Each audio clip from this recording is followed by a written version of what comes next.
diminishing this evening as temperatures drop into the 20s. I'll have this 5-day forecast coming up at 5. Tracy? All right, we'll see you then, Glenn. Thanks. So you've lost weight and you're sticking to your diet, but are there certain people in your life who are making that sort of difficult? It's true. She's the one that makes everybody fat. I'm her friend, actually, and I work with her also. And I don't taste anything, but she forces me and forces me. If I tell her I'm going to get fat, she's like, just eat it, just eat it. Well, I think it's part of our culture, and you know, when you're with friends, you eat, and that's what you do. So I think it's only natural.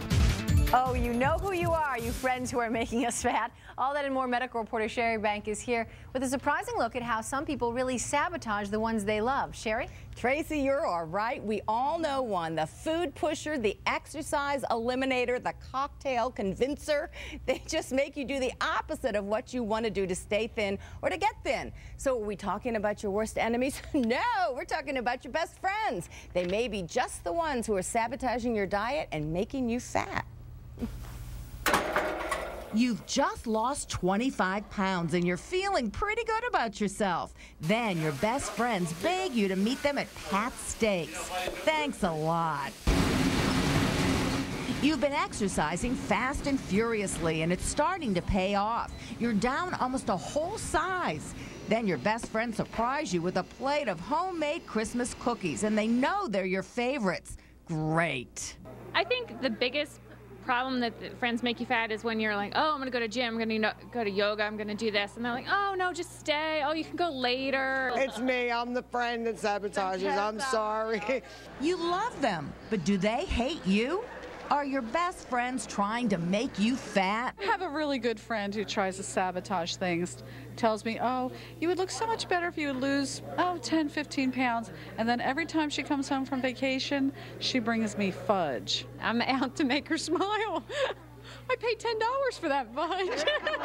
You buying her excuse? No, not at all. Because she used to be in sales, and you know how that is. Researchers say with any life change, such as weight loss, there is a shift in relationships. The trick is to make your friends a partner in your healthy lifestyle. Make them a part of your new self. I don't think that they're out to hurt us, but, you know, and they want to be supportive. They don't want to say, oh, you look fat and go to the gym.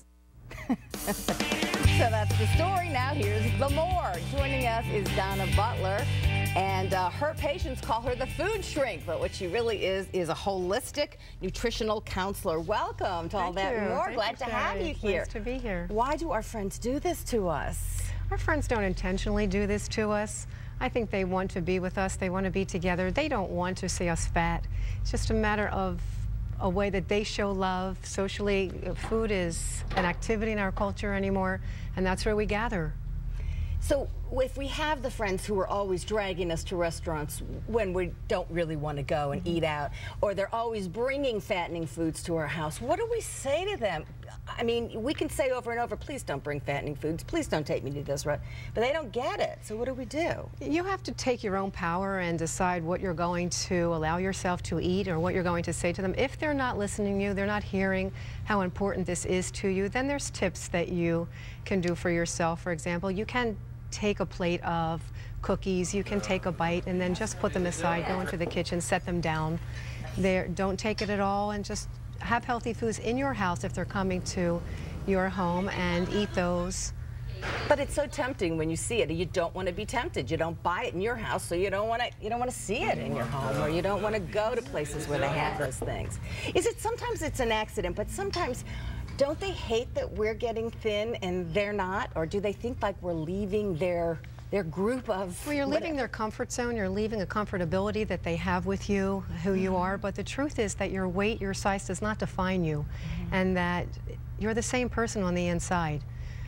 I believe that once you lose that weight, you reach your goals, your friends will see that you truly are yourself and that you're not going to be changing. But the positive changes that you may make, self-esteem, self-motivation, may have a trickle-down effect, and they may be able to pick up on some of your changes, which will encourage them to do the same, to live a healthy lifestyle.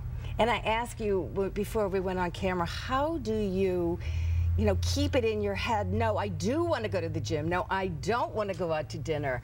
And do you remember what you said? I said you need to honor yourself. I love that. That's wonderful. You make a date with yourself on a calendar that this is what you're going to do that particular day, and I always tell my clients, show up for yourself.